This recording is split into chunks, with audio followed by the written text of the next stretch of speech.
Namaskaram, good morning, Matthew. Good morning, Sadhguru. How are you, man? I'm good, man. Where do you find yourself? Right now I'm somewhere in southwestern corner of Georgia, just about to enter Florida, maybe Burnswick, somewhere around that. All right. Well, I'm in Austin, Texas. Oh, So that's you're good. an hour ahead of me. Yeah, but you look at my background, it looks like I'm in Amazon forest. Yeah, man. I knew you were somewhere where it's fertile and a bit jungly. Yeah. Uh, you going around on the book tour? Yes, meeting people, talking, doing a little bit of, meeting people, that's it. No major events because pandemic, no assemblies, but just individual people. That's my last year. I wrote a book, Greenlight, to put it out, and I did it all virtual. It was all this for a year. There were some people that I miss being there in person, Yeah. but I must say that in a lot of ways, this way of communicating is very intentional. I mean, because I was in Milan, Italy at 9 a.m., London, England at 10, New York at 11, LA at 12, and when What the kind LA of jet- meeting was what over kind at of 1, jet I was do you having lunch use, with my Matthew? family. What's that? What jet do you use? This jet, that's what I mean. And I was like, look, I was all over the world, and I was done at 1 o'clock. In 30 seconds, when I was done, I was having lunch with my kids. I was like, this system's okay. I kind of like this in ways. I think in 2020, probably I've done 4 times more work than I would normally do traveling. Yep. Literally. Yeah. Still finding time to get on your motorcycle. Yes, but right now, this trip I'm driving a truck with a small camper, so not entering any hotels or homes, just living on the truck, cooking for myself and managing things. I've got 4 Airstreams, Uh-huh. and I'm in one of them now in my backyard, and this is what I take on the road right here, and this Okay. particular Airstream. I got something that can go off-road, a little small, not very… that way it's not big as an Airstream, but this will go where you want. Nice. Nice.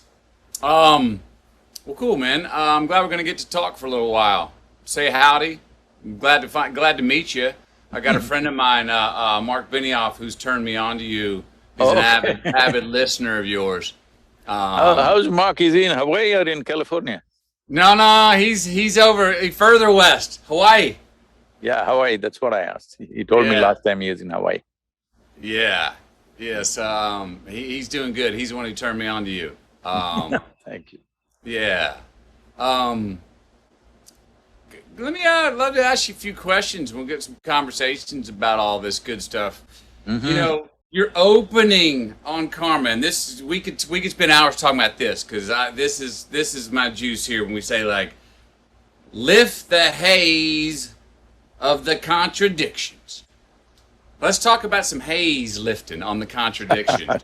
There's a symbol to me that has meant a lot to me. It comes from the Bible, Matthew 6:22. It's the mandorla, and it's saying that, and even Ralph Waldo Emerson talks about it. We talk about future and past.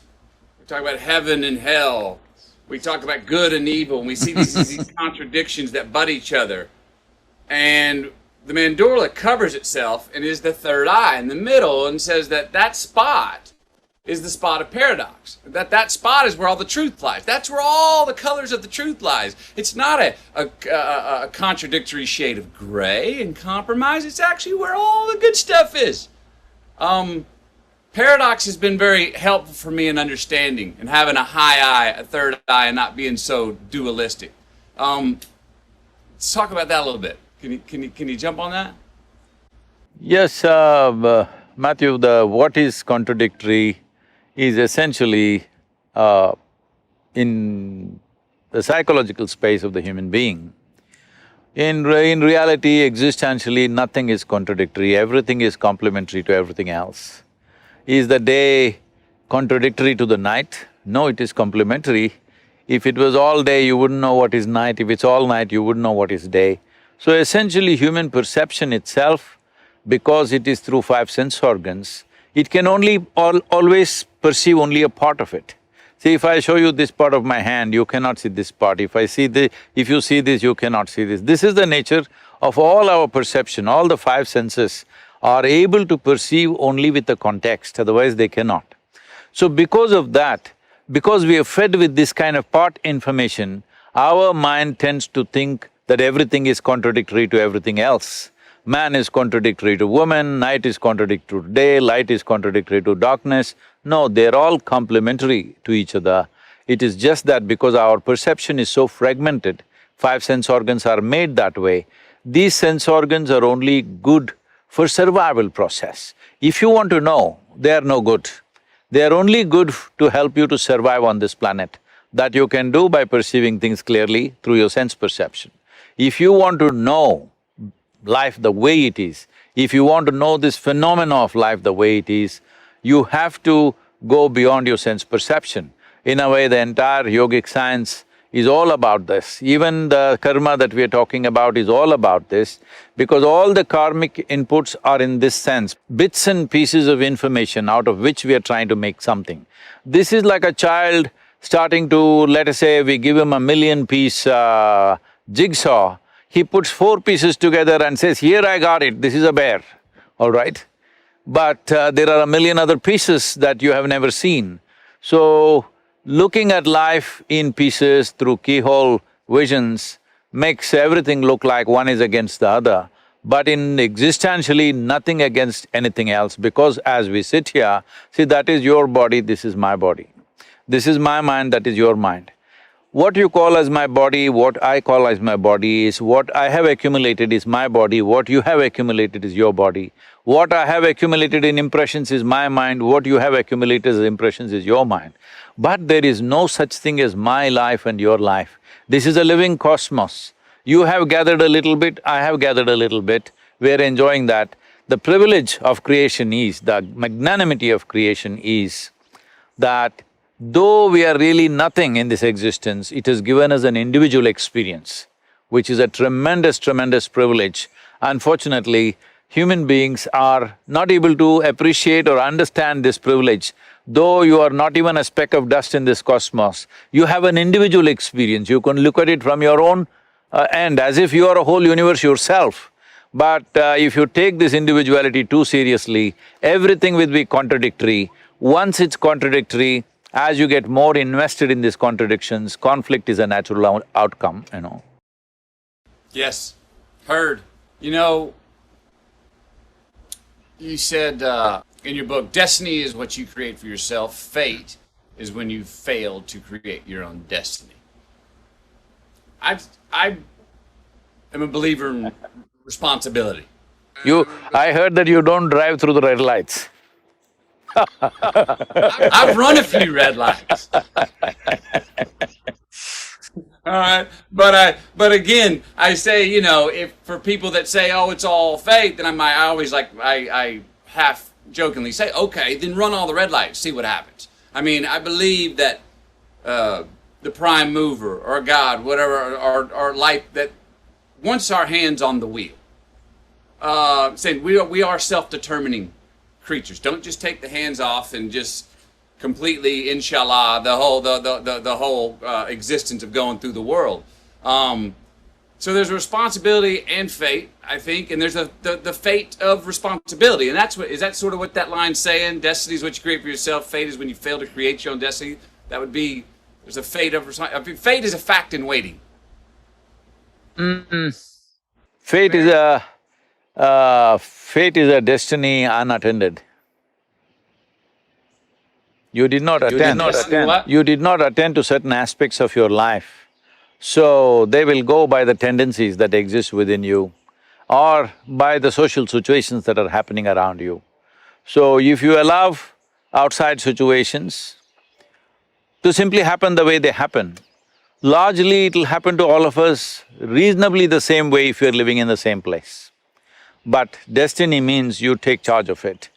And though many times we may not be able to change all the physical situations around us, still we can change the way we experience it, nobody can stop us from that. What is your life is essentially the way you experience it. What is your life is not in terms of what you have around you. What your life really is the way you experience it. And the way you experience it, or whichever way you experience it, happens within you. What happens within you, if you don't take charge of that, I think it's a wasted life. Outside situations, not always governed by us, there are too many forces around us, everything is not determined by us. What we have outside right now, we were talking about technology. Well, if you and me existed 500 years ago or 1000 years ago, what we could do would have been very different. So what we are doing now, let us not take too much pride in what we are doing right now, because this is a consequence of the times in which we exist. If we did exist here at 10,000 years ago, I don't know if you would have found a cave in Austin, I would have found in India. So Yeah. Yes, would have been somewhere else doing it some other way. Yeah. So what we are doing is a consequence of times, but how we experience it is entirely ours. A caveman also, there were cavemen or cavewomen who were joyful and miserable. Today in 21st century, with all the conveniences, there are joyful and miserable people still, all right? So it is the way you experience is determined by you, not by the situations around you. Heard, thank you. You say this line, I love the… You've been reading the book. I haven't read it yet, I've been trying to open it, it never happened. Well, you haven't read your book, you don't need to, you wrote it. You know, I actually just got this 2 days ago. I have not had time to read the whole thing, but I've gone through it and seen some nuggets that felt like lyrics that I like. Oh, I like that song. Okay, I hear that. And here's one of those. Karma is about shifting responsibility from heaven to yourself. In this, you become the maker of your own destiny. Now, you just talked on that, but I want to bring up an idea that's something, and my pastor tells me I'm pushing a big rock up a tall, steep hill with this idea I've got. But as a person who likes to play with words, I do as well, I believe that we should be… I'm trying to redefine the word selfish. That being more selfish is actually being more selfless. That being more selfless is actually being more selfish. That we have greater gratification, we have greater joy, we have greater gifts the more selfish we are, the more individualistic. Now, I know that can go out of hand, and I don't mean when it's at the expense… I don't mean selfish at the expense of excluding a lot of people or making contradictions. But I'm trying to redefine the word selfish. Let me redefine the selfish for you. See, there is nothing here in your experience without involving yourself. So you do not know life without yourself. Only because you exist, there is life. If you did not exist, what do you know about life? There is simply no possibility. So selflessness is just an idea, a futile idea. The only way you can exist here is selfish. The question is like this, for somebody selfishness means it's all about themselves as an individual. For somebody else, it's for him and his family. For someone else, it's him and his community. For someone else, his selfishness for him and his race or religion or nationality. I'm saying, why are you stingy about your selfishness? Why don't you be absolutely selfish? Why don't you make your selfishness cosmic, at least global? What is it selfishness means? I want to be well, I don't care what's happening to you. Why don't you make your selfishness like this? I want every creature on this planet to be really well. And once you have set this course for yourself, it's not that you're going to solve all the problems, at least you'll be doing your best. And this is all a human being can do. that the question is only about, are you doing everything that you can do or not? Because in our lives, if we do not do what we cannot do, there is no problem. In our lives, if we do not do what we can do, we are a disaster. So my express mission is to see that every human being is doing everything that they can do with a sense of inclusiveness. Selfishness is the only way you can be inclusive. What does selfless mean? What does selfless mean? You'll stop breathing, is it? I'm saying it's just an idea which has never happened. It is just a foolish idea. There is no such thing as selfless because the very basis of your experience is self. Yes, yes, yes. Question is your selfishness inclusive or exclusive? That's all. Voila, voila. Now don't be stingy with your selfishness. Yeah. No, don't be stingy with selfishness. At least with selfishness, be generous. Yes. You know, you obviously have a great sense of humor. I've found that sense of humor if is something that one, it's been a great tool for sometimes unlocking those contradictions for me and other people. But often it's seen. I'm one of those person that will laugh while the quote unquote wound is still a little bit too fresh. You know what I mean? And I'm like, well, no, it's already happened. So let's start laughing at it now. And I'm still going to be responsible and try and fix the problem. But can we do this while we giggle through fixing the problem? And some people that turns off because they go, wait, it's too early to laugh. You can't laugh. You can't. It's too early.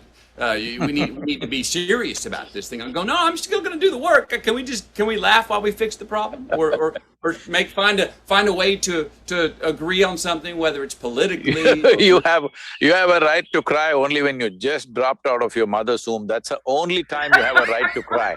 After that, you should be laughing out. And now about when the wound is too fresh. See, let me tell you this. See, as I said already, all the external situations, our life situations will not ever happen 100% the way we want. Doesn't matter, small situations, big situations. As your involvement grows in the world, you will see more and more things will not happen the way you want. So what happens in the world, we must understand, it's a reality which involves many forces. We are also one little force in that. So we can push it, we can use our skills, we can use our intelligence, we can use our influence and push that piece as far as we can. But there are too many pieces. It will never happen 100% your way or anybody's way, and I'm glad it is so, because if it all happened your way, where the hell do I go, huh? Little bit your way, little bit my way, little bit somebody's way, this is the way world is. But now you're talking about wound. Wound happens within you. So this one space which you call as myself must happen 100% your way. If this is happening 100% your way, you will just see that what a joke it is, everything that happens around you, and how ridiculously it can happen. So when you see this, it's not that you have to have a sense of humor, laughter is inevitable. When you're laughing within yourself, maybe words also come that way. I never thought I have a sense of humor. These days people are telling me, Sadhguru, you have such a sense of humor. Oh, I thought, oh, is that so? It's just that all the humors in my body are working well, that's all.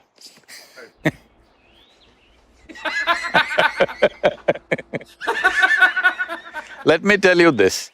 This happened, Shankaran Pillai once had a franchise for Radio Shack. I think Radio Shack is closed down now, if I'm right. Is it closed down or still on? I think they did. No, I think they did. Okay. I think you're correct. So he used to have a franchisee-ship for a Radio Shack. So one day he ordered a particular component. Looking at the catalog, he saw it is… he wanted a component which is 669 number, he ordered. And the component arrived after a few days. He looked at it and they had sent the wrong number. It was 966 they had sent. He wrote back to them and furious, you sent the wrong part. They said, just turn it around and see. Most of the time life is just that. You're seeing it one way and freaking, turn it around and see, you will laugh at the whole thing. Just flip it over, yes. Or say it back to front. What makes sense? The foot's on the other shoe. Um, in my in writing my book, I noticed ways that I got what I wanted in life. Ways I got what I was seeking, and I was very clear, even going into writing it, about there have been many things where I've engineered the success, that I have set the goal, that I said where I wanted to go and went to it and attained it as a traveler. Okay? Set goals and go get them. But I was surprised at how many times that I've found and got what I wanted or succeeded when I was looking for what I did not know what the hell I was looking for. When I was like, I'm going to go seek it. Those are the best times, huh? They're awesome. The one-way tickets, with no return ticket to go on a walkabout. Going, I don't know what I'm... You don't do walkabout in America. You need to go to Australia to do walkabout. I've done the walkabout in Australia. I've done the walkabout in Mali, Africa, and Peru, the Fugamundi. Yeah. And those times, I got what I needed. But I didn't know what I was looking for. I just put myself in a position to get rid of all the frequencies that I was having in my Western world and my busy life. I wanted to go someplace where nobody knew my name, where I didn't speak the language, where time was going to run way too slow for me until I got on time, and then all of a sudden realized that, I feel the rhythms of this place. I'm enjoying my own company. Because those trips for me, the first 12 days, I do not enjoy my own company. If you do not enjoy your own company, that means you're in bad company, obviously. Well, it takes 12 days. I had to. I think there's a value if you don't enjoy your own company to go. That's why I need to spend more time with myself then, so we can work it out. Because I'm the one person that I can't get rid of. So let's work this stuff out. But after about 12 days, on around the 16th day, around the 12th day, I have a breakthrough where I'm like, okay, I've shaken off my demons, I've pulled off my talismans, I'm a naked child, and that's when all of a sudden, boom, an answer comes, and I'm light, and I've shed certain guilt, and I'm present much, and I'm not looking around the bend to see what's coming. I'm not looking over my shoulder to judge where I've been. But I guess my point is, sometimes we don't know what we're looking for, but we go find it. You talk about seeking the unknown, but to put ourselves in a place. Do you think there's a value about put yourself in a place so you can hear it? Put yourself in a place so you can receive it. See, people keep coming to me and say, Sadhguru, please bless me, this should happen, that should happen. I tell them, see, my blessing is, may all your dreams not come true. They get shocked. I said, Sadhguru, why? Says, see, what can you dream of? Right now, I don't know what you're drinking, suppose it's coffee. If you have had 1 cup of coffee, maybe you will dream of a barrel of coffee. If you have $1 million, maybe you will think of $1 billion. I'm saying all your dreams are just exaggerations of what you already know. If you go like this, you're ensuring that nothing new ever happens to you. So my blessing is, may your dreams not come true. May things that you could never dream of happen to you. If you have to be an open possibility like this, it's very important that we understand, that is why karma is important. Karma means it's the bedrock of your memory. It's the bedrock of your memory means who you are right now as a person. Matthew as a person, as a physical person, as a mental person, as an emotional person, and even as an energetic person, it is a certain volume of memory. Here there's evolutionary memory, there is genetic memory, there's articulate and inarticulate, unconscious, subconscious and conscious memories. All this memory put together, an amalgamation of this is one person called Matthew, similarly every other person. So, now do you want to stand on the stage of this memory? Let's say we see this memory like a platform. If you stand upon this, the richness of your life plays out and you can do your today's dance on that stage. But if you sink into it, it becomes like a quicksand and past just takes away people. See, most human beings just see what is it that they are suffering in their life. They are suffering what happened 10 years ago, now, sitting here. And they're already suffering what may happen day after tomorrow. Essentially, they're not even connected with life, they're mistaking their psychological space as existential. They are suffering two most incredible qualities that only human beings possess on this planet, which is a vivid sense of memory and a fantastic sense of imagination. Unfortunately, most human beings are suffering this. Essentially, they're suffering an evolutionary process. They're just saying, if I was an earthworm, I would be more peaceful. Yes, earthworm is a fantastic creature, it is very eco-friendly, all that is fine, but the possibility is limited. The significance of being human is, the possibilities are unlimited, possibilities are immense. This is why we are on top of the evolutionary pile. When I say on top of the evolutionary pile of all these millions of creatures which are there on this planet, well, we are trying to reduce their numbers unfortunately, but of all these millions of creatures, in terms of evolution, in terms of our neurological capabilities, perception and assimilation of what we perceive, we are on top of the world. But most human beings are not feeling on top of the world because they are sinking into the platform of their memory. This vast memory is a tremendous thing. See, otherwise today, I'm just saying, see, here I am sitting, there is an evolutionary memory in me, which tells every cell in the body, clearly speaks, this is a human being. Suppose I got fancy for dog food and started eating dog food for 3 days, will I become a dog? No, there is evolutionary memory within me which will never allow anything like that to happen. Now I am here in United States, let's say I eat only American food, will I become an American person? Will my color change? Will my everything change? No, because there is genetic memory in me. So who you are, who I am, is essentially memory. The question is, will you stand upon this platform and do your act, or will you sink into it and die? This is all the choice you have. Boom. Yes. Yes. You say, I hope your dreams don't all come true. I love that. Don't say that, don't tell everybody, they will curse me. but listen, but tell me, here's what I hear when you say that. We're such a result-oriented people and culture. I gotta have my result. And when we if I just get to the top of that summit, I'll have the ta-da moment. And we get to the top of the summit, we see it's a false summit. There's millions of more summits on the other side. You keep climbing, and there's another one. There's not a ta-da moment where we go, I've got it, all figured out. I think we get caught up so often in short-term gains, in short-term return, choices that give us short-term return on our own investment, us. And we're not making choices that are going to buy us delayed gratification, not only longer in this life, but after we're gone, for our kids and our grandkids and our great-great-grandkids. So it's all a process, is what I'm hearing from that, and how I'm choosing to take that line. It's all a process. Enjoy the process. You do not ever get there.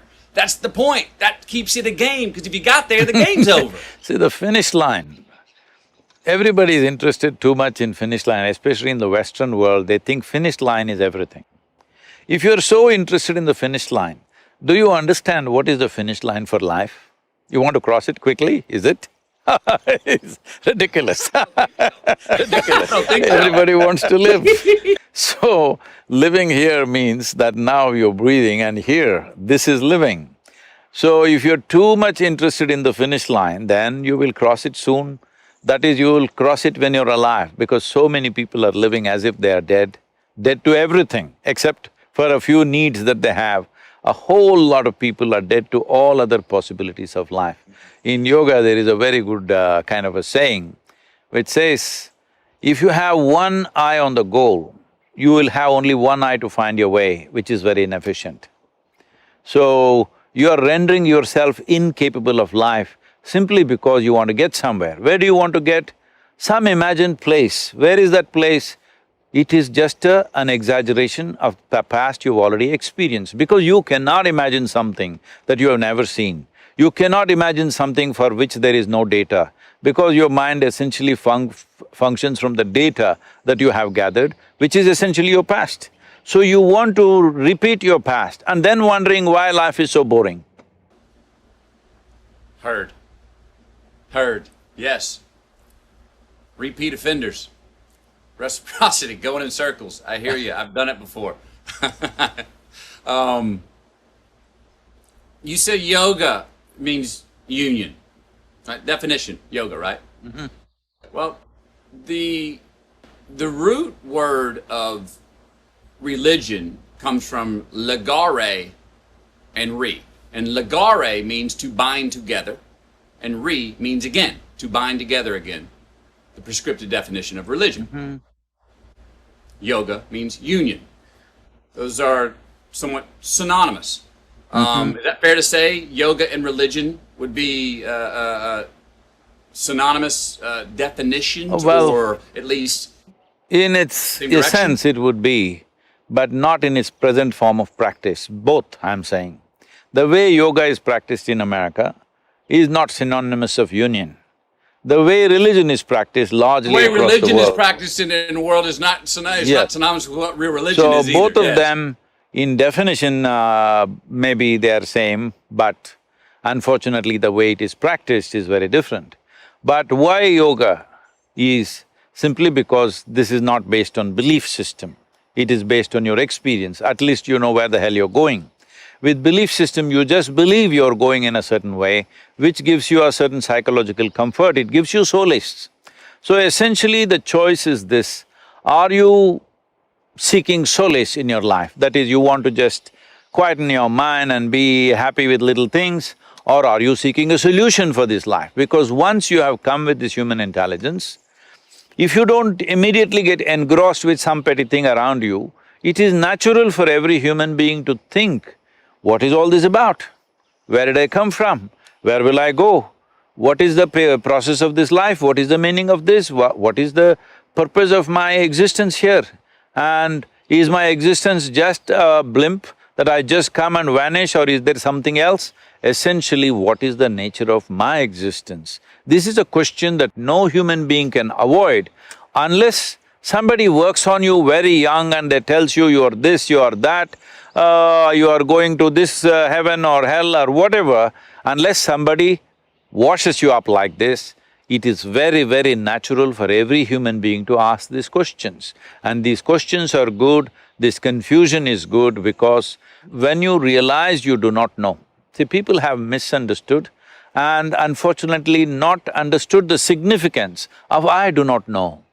I do not know is the most significant thing in your life, because the moment you see I do not know, the longing to know, wanting to know, seeking to know is a natural consequence. Once there is a strong seeking, knowing is not far away, because anything that you wish to know about life, you don't have to search through a microscope or a telescope, because you are life. This is life. Right now I may call this by a name, right now it may have an identity in the world, but essentially this is life, and this is the only life I can experience. See, right now all these beautiful trees, I don't experience them. I only experience them the way they happen within me, the way they reflect in the firmament of my mind, and how I relate to them. Whichever way, I will only experience these trees within myself.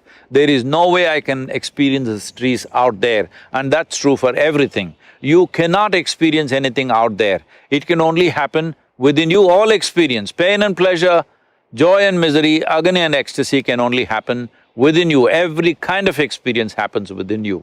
When you understand this, well, if you realize I do not know, and then you start looking, naturally you will understand this. Once you understand this, finding the nature of your existence and becoming the master of your destiny is a natural consequence.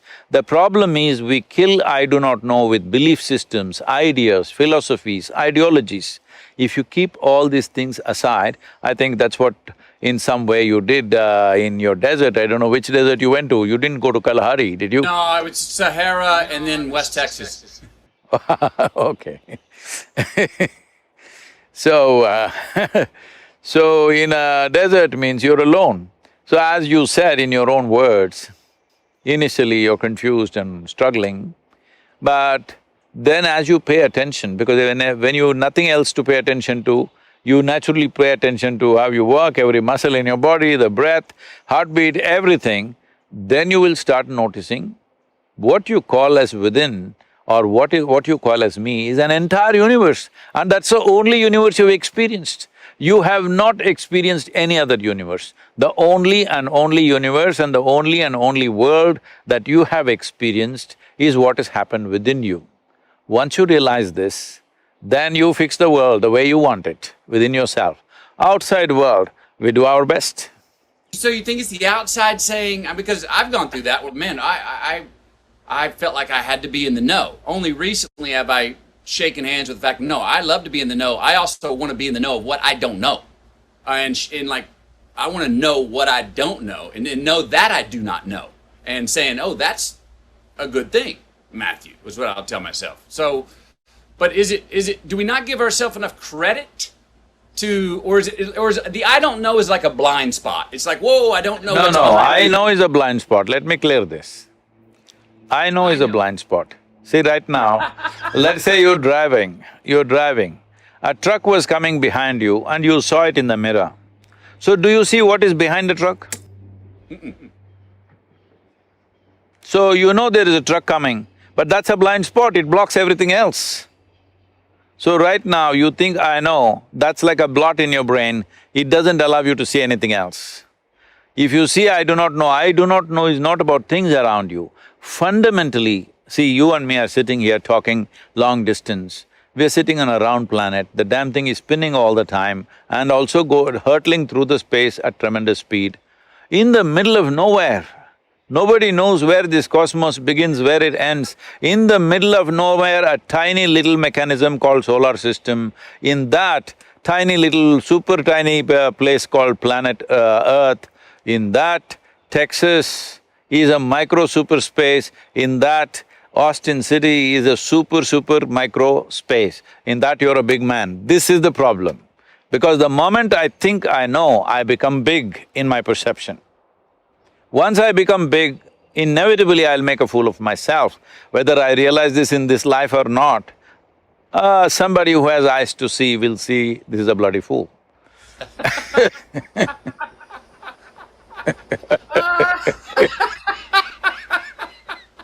Yes, love it. I know is a blind spot. Heard. But we tell ourselves, the world tells us the opposite.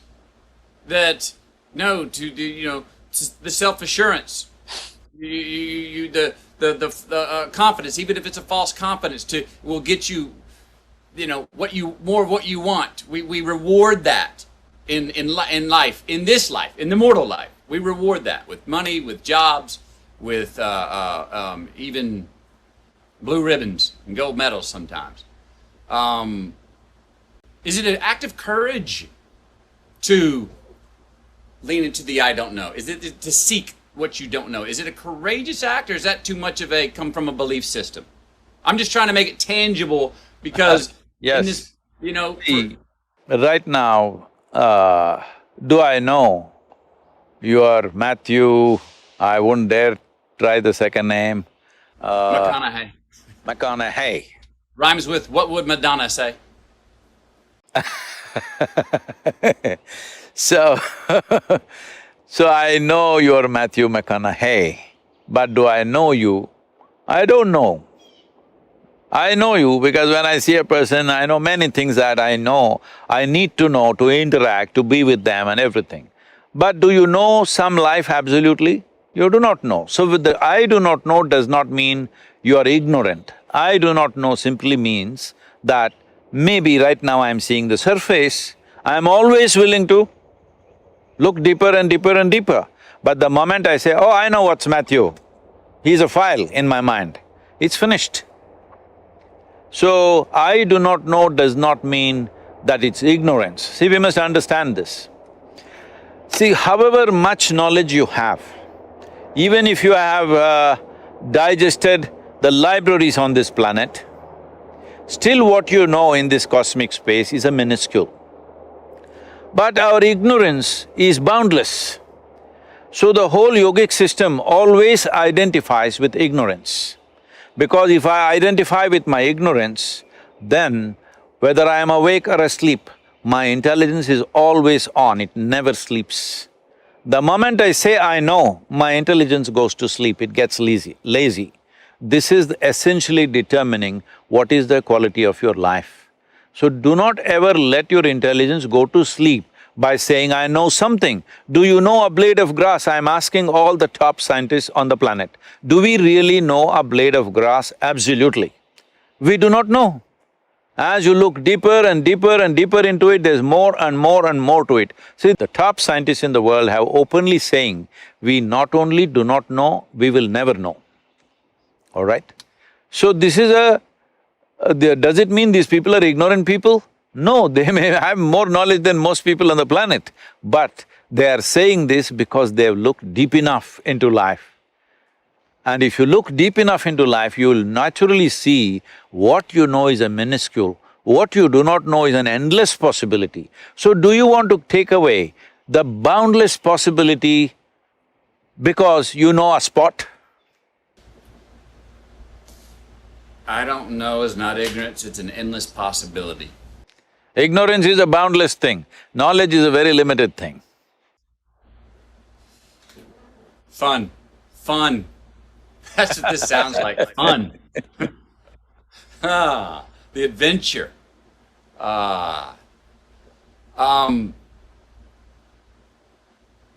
Can you open up your definition of expansion? What most people would say would be your teaching, you call it technology. That clicks with me too. But can you open up to talk about your definition of expansion for us? Everything, right? See, before that, what you referred to as technology, why this is technology is, see, if I give you a belief system, you may believe it, you may not believe it. If I give you a teaching, you may like it, you may not like it. If you give a philosophy, you may agree with it, you may not agree with it. Now I give you a technology. All you have to do is learn to use it. Whoever learns to use it, for them it'll work, it's as simple as that. So, it doesn't matter, right now, some people were complaining when that ISIS war was going on in Syria and Iraq. In America, some people that I know were complaining, can you believe it, they're using our iPhones and doing all these attacks. I said, this is technology. Whoever learns to use it, it'll work. You don't have to say any of your religious slogans to make it work. You learn to use it, it works. So this is… yoga is a technology, you just learn to use it. It doesn't matter who you are, what you believe, what you don't believe, all this doesn't matter. You just learn to use it, it will work. So what is expansion? See, word yoga means this. Well, you already came to a little verbal meaning of that, which simply means union, or actually that other definition you said, I'm sorry, I'm neither Latin nor Greek. So you said Religion. something about yoking, all right? To bind together again. To bind together. The word yoga literally, if you go back to its original meaning, it means to yoke.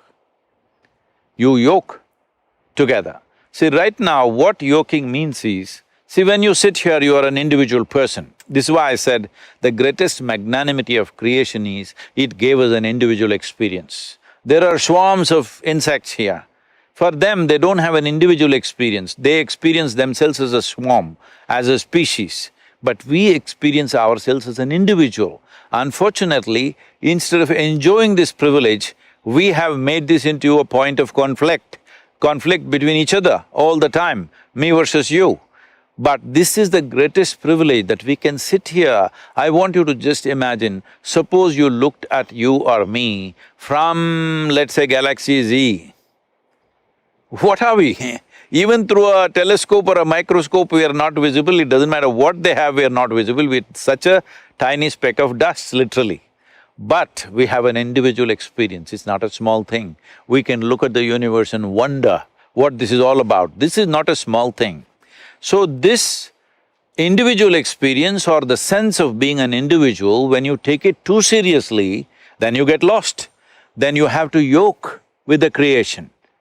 You have to become one with it. Only then you know life, otherwise you are misunderstanding your psychological world as existential. Right now, this is all the problem with human beings.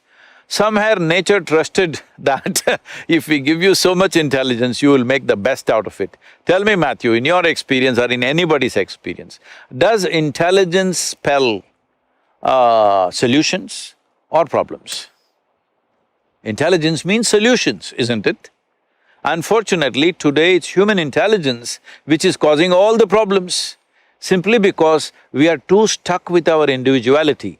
We don't understand this is just a privilege. Tomorrow morning if they bury us in the land, we will become one with everything, all right? All these countless number of peoples who walked this planet and they also thought they are great people, where are they? All topsoil right now.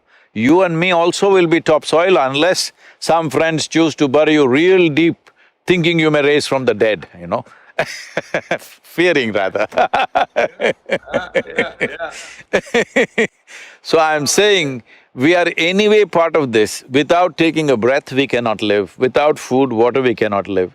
Without constant interaction, we cannot live. But we are acting like concrete block individuals. We are absolutely individual. Yoga means you obliterate the boundary of your individuality so that you experience your universality. Once you experience your universality, if I experience everything around me here, everybody around me here as a part of myself, after that, do I need any morality? Does somebody has to tell me, don't drop them, don't kill them, don't do this, don't do that? Once I've experienced something as a part of myself, with that I have no conflict. This is yoga. See, right now, for example, these 5 fingers, I have 5 more, okay, I'm only showing you 5.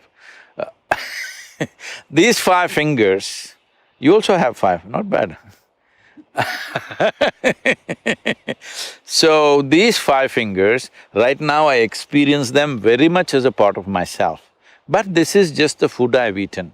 Food I've eaten means it's just the soil that I'm walking upon right now, it's just a piece of the planet. But right now, this is very much me. In my experience, this is totally me. Now, why is this so? See, right now, there's a glass of water here. The water in this glass, is this me? No. If I drink it, will it become me? Of course, more than 70% of my body is water. So what is it that happened? All that happened was, as you have a physical body, you have a sensory body.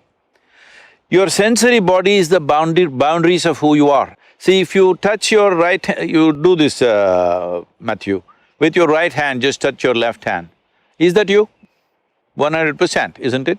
Touch the chair on which you're sitting, is that you? No. No, how do you know? It's just that here there are sensations, here there are no sensations. So essentially what you're saying is, what is within the boundaries of my sensation is me. What is outside the boundaries of my sensation is not me. So, the sensory body has a presence of its own. We can just do this experiment right now. Just close your eyes, just for 20 seconds, briskly rub your hands like this.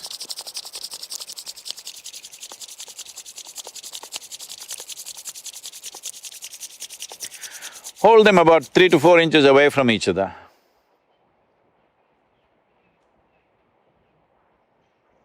Something happening between them, isn't it? Yes. So, what is happening is just that because of exuberant movement, now your sensory body expands. So, you know why people are rubbing each other all the time? Because somebody who is not you, you begin to experience them as a part of yourself, maybe momentarily, but it happens. So right now what yoga means is, you sit here without any outside activity, just sit here and make your life energy so exuberant and active that your sensory body expands. If your sensory body expands to the size of the room in which you're sitting, you will experience everything around you as a part of yourself. If your sensory body expands like the universe, then we say you are a yogi. That means you become one with everything. Today, if you go to a yoga program in a studio, people are calling themselves yogis. That's not what it means. It means that you obliterated the boundaries of your individuality and you became one with everything in your experience. Even if this happens for a few moments in your life, after that you are never the same again. Because everything that you see, man, woman, child, tree, animal, bird, everything, somewhere deep inside you know this is part of me. When you know this, you don't have to be driven by commandments or morals or values or ethics, no. You are running out of your humanity, the life that you are, and that's the way you should be. If your humanity is dead, then you need lot of morality. If your humanity is alive and overflowing, everything will be fine, you will do the best that is for yourself and everybody around you. And we would completely live a different life. And right now with this pandemic and everything, this becomes very essential. This is the time for us to stand up and show what kind of human beings we are. Yes. Yes. Individually. And what you just said about the individual experience is all, that's who we are, that's all we have. But the yogi is connected with the universe. All right? So the I, it's where the I meets the we. The yoke of the I and the we. Would that be fair to say? That's how I phrased it.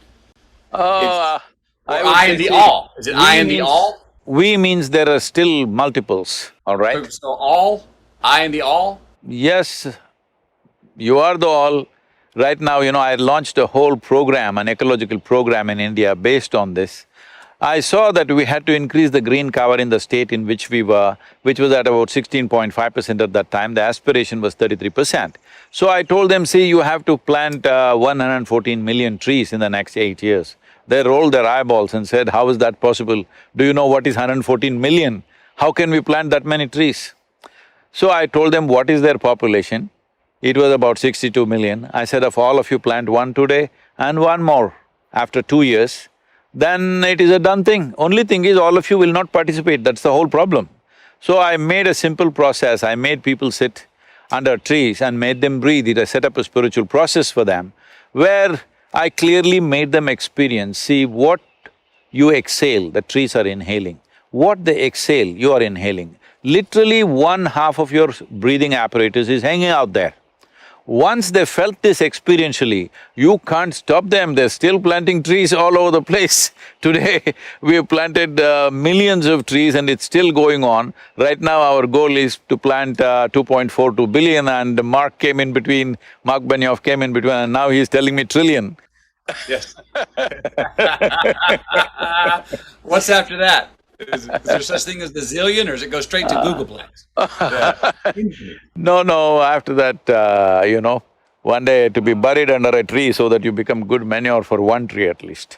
Because that's all the flesh I carry, only for one tree. So question, so you have that experience, which you said lasted about 4.5 hours when you were on your rock with your favorite tree growing up through the crack, and you had that experience. How many years ago was that? That was when I was that was 1982. So 82, so 21 and 18, 31, years. 41, 39 years. Here we go. So, I think most people go and have had certain experiences where they felt like what I would call crossing the truth and going, whoa. I've had experiences in my own life where I'm like, that was true, it landed on me, it was as light as a butterfly but strong as a lightning bolt. I know that what I just realized is true for this time, that time, and all time, and I have to tell myself now, the hard work, Matthew, is going back into the busy society and maintaining it. Now, the problem with maintaining is I was doing tools to try and hang on to it, which is not what you're saying. No. You're saying, boy, it happens. It doesn't need maintenance. It's not You're maintenance. not maintaining the sky, are you? Nope. You're not maintaining the sky. So, in our perception, in human perception, boundlessness means the sky. Boundary means the planet, in a way. Okay. So, when something really boundless, you cross some limits, see so many people, especially maybe not so much in Texas, I don't know, but more in California, I'm going there in a few days. Everybody talks about how they broke their barriers because they smoked this, because they drank this, because they did this. See, all this is fine, I'm not saying it's not genuine. See, it can be induced in so many ways, okay? You can simply do it if you just dance yourself crazy, like you know how the Native American people were doing. They were just dancing themselves into states where literally bordering on life and death kind of dance. But because of that, they broke through. But these kind of things if you do, you will have experiences. Definitely it may bring some sense of wisdom, but it'll also get you addicted to that particular activity.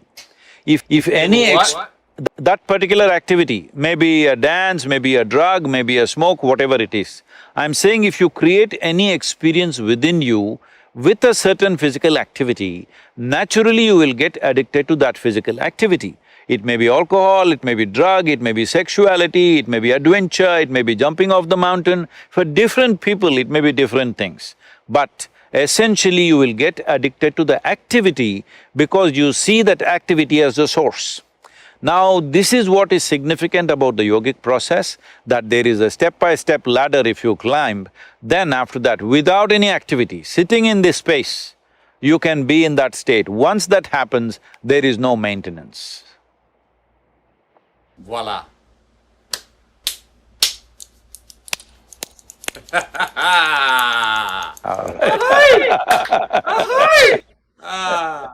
Well, beautiful. I could would love to go on talking hours, days, and hanging out, etc. I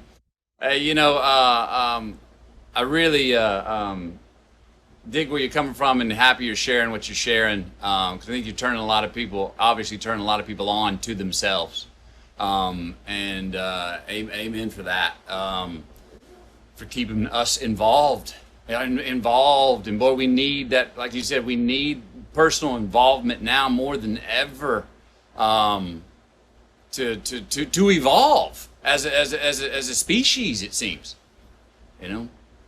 So this is a time, I'm saying, particularly in India right now, last 2 weeks have been grim, all right? It's been a very grim situation out there and still going in that direction. Well, now lockdowns, curfews, all coming, maybe it'll turn back a little bit, but we need to understand this, that we have come to a time where there are many, not mainstream scientists, there are many, other kinds of scientists who look at various things. They need not be 100% wrong or 100% right. They're talking about how this has all happened because of the biological push we have done on other creatures, whatever. This is a script for a Hollywood movie, that how we pushed the biology and how all the virus sat together and planned and got at us.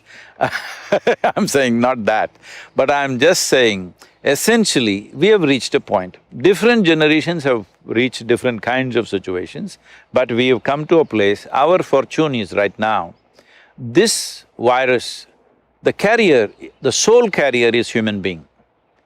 Earlier, we've had this kind of pandemics or epidemics where carriers were mice, birds, mosquitoes, other kinds of things, we couldn't stop them. What we were thinking of in our mind at that time is how to completely eliminate all the mice on the planet, how to get rid of the mosquitoes, absolutely, genocide. We were planning genocides on them. But right now it is us, we are the carriers. You can see this as a great blessing and a great curse. If you would see it as a blessing if you are a conscious human being. Because if all of us across the world, I know this is right now an utopian thing, if all of us had the sense to 14 days, just be with 2-3 people that we are and not meet anybody for 14 days, the pandemic is largely over, all right? But we won't do that. We need a haircut, we need to go to the pub, we need to do this, somebody needs to go to the temple, somebody needs to go to the bar. Everybody has all this because we are such compulsive creatures right now. The significance of being human is, there's nothing big about us except that we can conduct the same things that the animals do consciously. We eat, we sleep, we copulate, we die, all right? The question is, If we do it consciously, it looks human. If you do it compulsively, it looks animalistic. So right now, this is the time for us to exhibit how conscious we are. As a generation of people, what sort of people are we? Simple commitment, I will make sure I am not infected. But if it so happens I'm infected, I will ensure it will not go to one more person. This much commitment if we take, it's over. It's a small, short-term inconvenience for long-term freedom. And also, we are too committed to our lifestyles, we are not committed to our life. We think our lifestyles is life. No, lifestyles is a consequence of time, in the times we are in which we are living. Life is the real thing. So right now, focus on life, that this life should not be put to risk, no other life should be put to risk. Lifestyle doesn't matter, you can make your lifestyle differently, what is the big deal? Yeah, I'm driving and sleeping in a truck so I've changed my lifestyle completely. I hear you. Oh, I hear you. Great talking to you. Thank you, Matthew. Today. I look forward Wonderful. to our next time. Yeah, hope to catch up thank you for the somewhere. wisdom, the laughter and all. I hope you have a great road trip and keep enjoying yourself out there, getting off-road. And we'll talk to you next time wherever Yep. you are. or I'm in person. Texas, keep the cowboys off me, huh? Oh, come on. You'll fit right in here. Come on in. Howdy. It's about 974 miles east to west. Come on through, man. Stop wherever you want. Hospitable state. We'd love to have you. Let me know when you come. Yes, thank you. Sadhguru, Matthew. appreciate it. Yes, Wonderful. sir.